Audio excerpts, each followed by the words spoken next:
everyone, it's Jacqui from Bewitched Botanicals. We are going to today make some Calico Jack, which is one of our very popular general catalogue scents. Popular all year round, but particularly from now on into the summer. So what I've got here, melted fats and oils. I've got some lye water ready to go in. The colourants are going to be the Rassel clay, Rassel mud, whatever you like to call it. We use some titanium dioxide for the white portion of the soap, and if you can see the colour of this, some really nice denim blue mica for the blue portion, and we've got our fragrance oil blend here. So what I'm going to do first of all, we might do a short version of this. If you don't want to listen to us blathering on, you can watch the edited version if we get round to it. So what I'm going to do here first of all is start adding my lye water to my soap oils. As you can probably see, I'm gloved, I've got goggles on, all safety precautions are being taken, because you don't want to splash any of this on you at this stage. I'm just going to scrapey all of this out.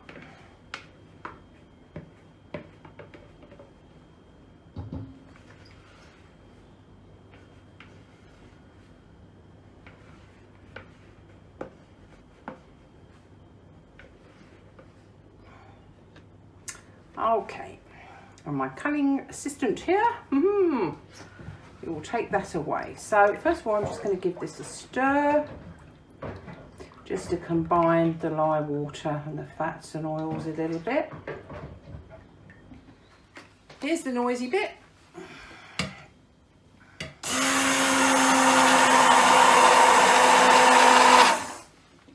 So what I'm doing here is I'm stick blending the lye water together with the fats and the oils to get what we call a light trace,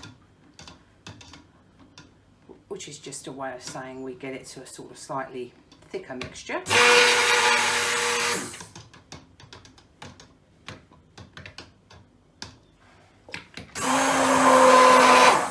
I don't want to over stick blend it. So what I'm going to do now is just give it a little stir by hand. Now normally we don't have any problems with Calico Jack. The fragrance blend that we use doesn't make it set up like a soapy rock, which we've had in the past. So I think this is about the right consistency. So what I'm going to do now, this is for my accent colours, so we're going to have some of this for the blue, and then just a little for the white here.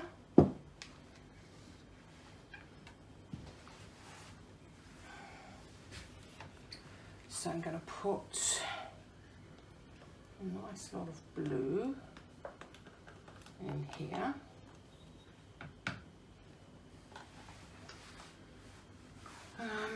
What shall I do now? What shall I do now?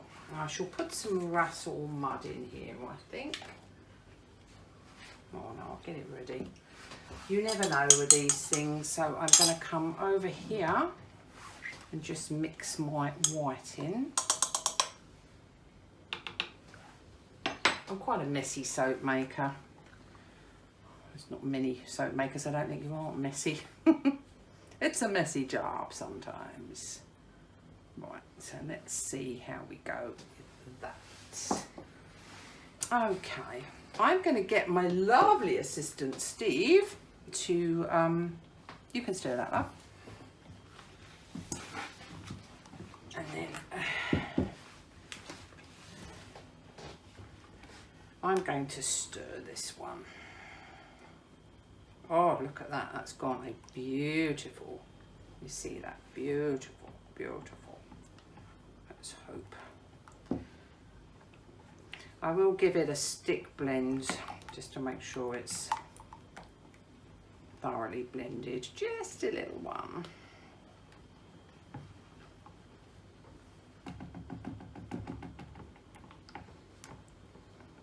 You might get the odd judder because the table that we work from is kind of on a sprung floor, and when you bang things down, the camera stand judders, but it is what it is at the moment. So I'm going to put a couple of teaspoons of this Rassle mud in here, and then I'm just going to stirry.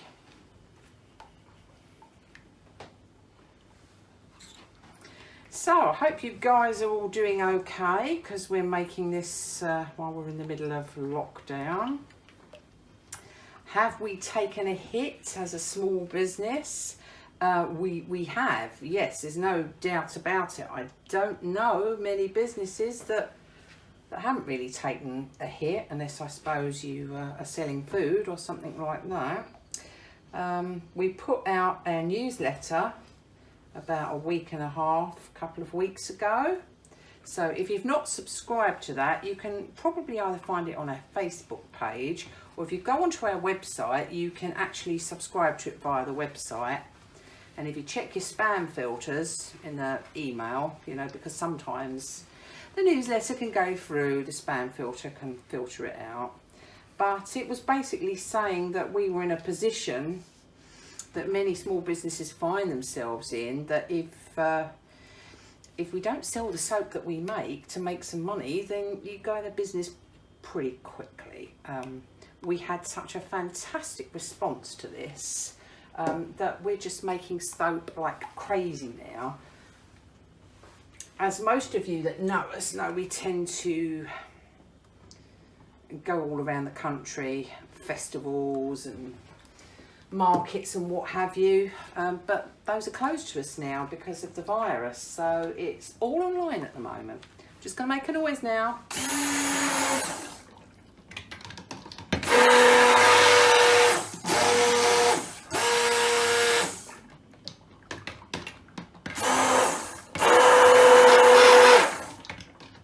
I'm just making sure get all these bits of Rassle mud in.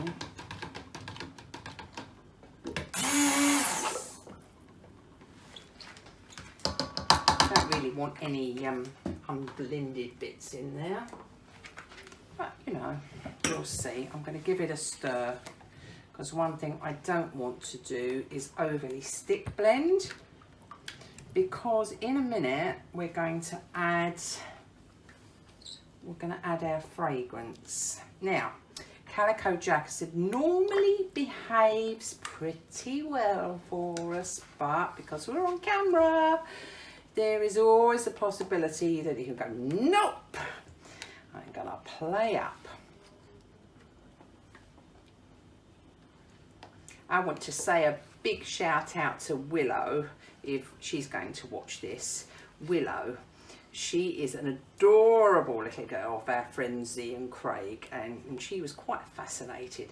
How do we get the colours in the soap, and how do we get the swirls? So if she's watching, hi Willow. Right, Steve has been busy stirring the blue and the white portions of this. So now I think I'm going to put some fragrance blend in there and some fragrance blend in there. I'm not putting any of the fragrance blend in the white, because sometimes fragrance blends can discolour. Actually, I'm going to do a blog on fragrance discoloration soon, because we use a lot of fragrances that have vanillin in, which is something that can start to turn things beigey and brown, but I'm going to do a little blog on that. So I'm just going to stir this in. Stirry. You bored yet? Okay, this looks like it's going nicely. How are we doing over there, Steve? Doing fine here. Good. Okay, so I'm going to do now, just take that out for a second. Could you just wipe over there, because we'll just take that off of there. Now, I'm going to do a little bit of stick blending, so we'll have a little bit of a noise.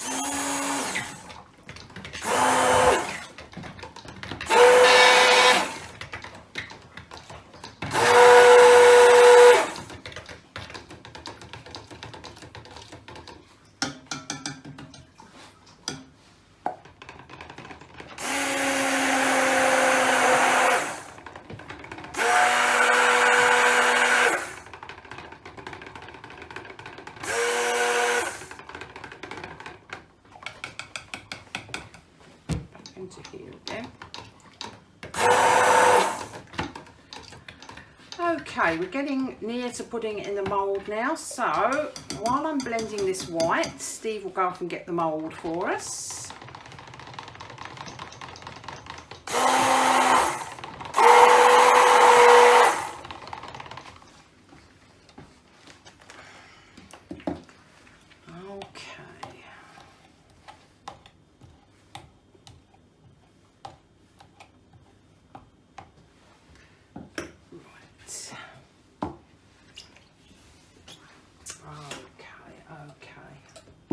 Is my cloth? Did you run off with my cloth?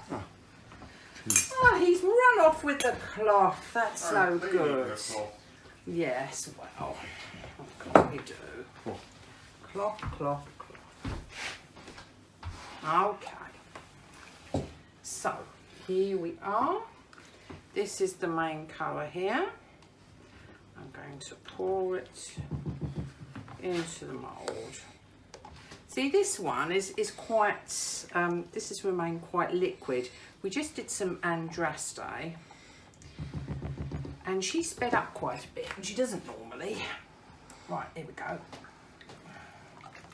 So I like to get all of the base colour in there for this one.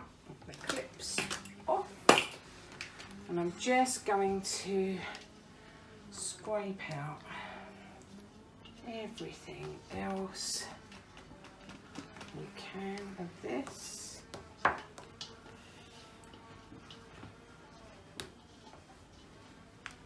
Oh, it smells amazing.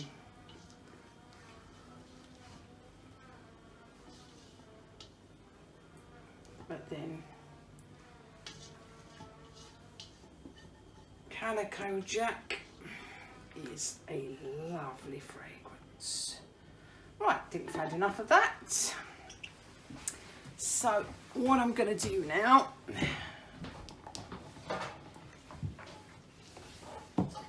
is I think I shall go in with the blue. So I've got more time to play with this. And by play I mean, well, look, we're just beginning to thicken up a little bit now. So I'm going to do some gentle lines here.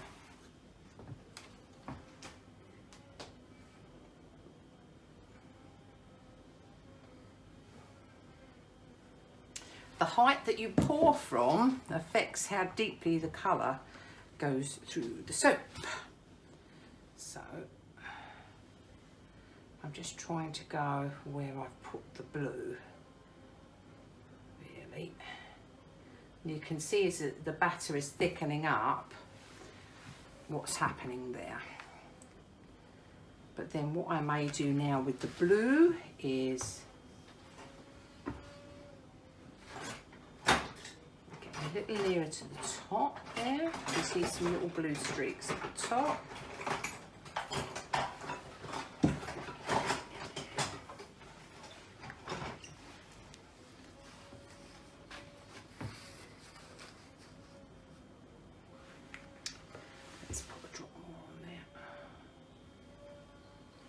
You can see how the soap batter is thickened up now, so I'm trying not to break the surface with that too much. We'll have some of the blue will go straight away through to the bottom, but some of it not so much. And I'm not going to do any kind of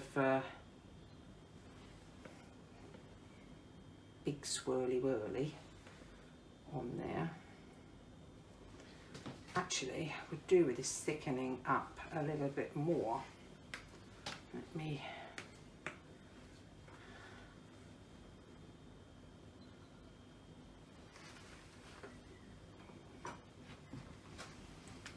and I'm saving the white, which will thicken up, to give it a kind of a white frosty topping, rather like the bottom part with the muddy clay stuff in is almost kind of like a sandy beach, if you will, and that blue kind of could be like the sea or the sky, very nautical anyway, blues, aren't they, blues, and the white is kind of almost like the foam from the top of the sea.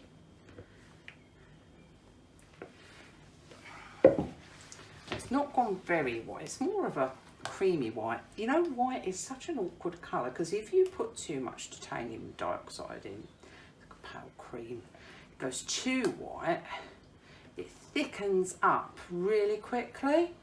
So here, I'm going to see what I can do with this without trying to break the surface too much. I might not have saved enough to cover the whole surface. But you know, this is the fun part of soap making. You can, it's very rare, you know, that you can produce exactly the same effect over and over again. But that's what makes it fun, artisan and handmade. You kind of can play around with it each time. Learn from your mistakes, learn what works, what doesn't. But at the end of the day, just make damn fine soap. So I don't think I've got enough white to completely cover that surface, but a thought is occurring to me that if I can't do that, I might just do an interesting little swirl. Ugh, it's all getting very sticky now. My gloves are getting sticky. No, I can't take my gloves off because what I'm doing now will burn a little. So what is happening when we let this do its thing is you're going to get something called saponification, which is where the lye interacts with all the fats and oils. And the net result is soap. Where is my stirrer, please? My stirry thing. Okay, pointy, sticky thing, right. So what I'll do is just swirly whirly lightly through here. Oh, see, that's quite nice, isn't it? I quite like the way. Quite similar to the top we did just did for Andraste, but you know. I could do that, and then what I could do is I could wait for this to firm up a bit, and then I could texturise the top. I could do that, you know, I could. There's always a propensity to keep wanting to fiddle a bit more and a bit more. Well, I haven't got a lot of blue in that. Pretty patterns, eh? You can see it's thickening up quite a bit there now. Okay, so there you are. This is Calico Jack. That needs to go up and set up, and then we'll be back to do a cut. And then it goes on the curing wax for about 4 weeks, and then it will go on the website for you to buy. So I hope you've enjoyed the video, a bit more about what we do behind the scenes, and you've enjoyed my jibber jabber. And we'll see you guys soon. Bye.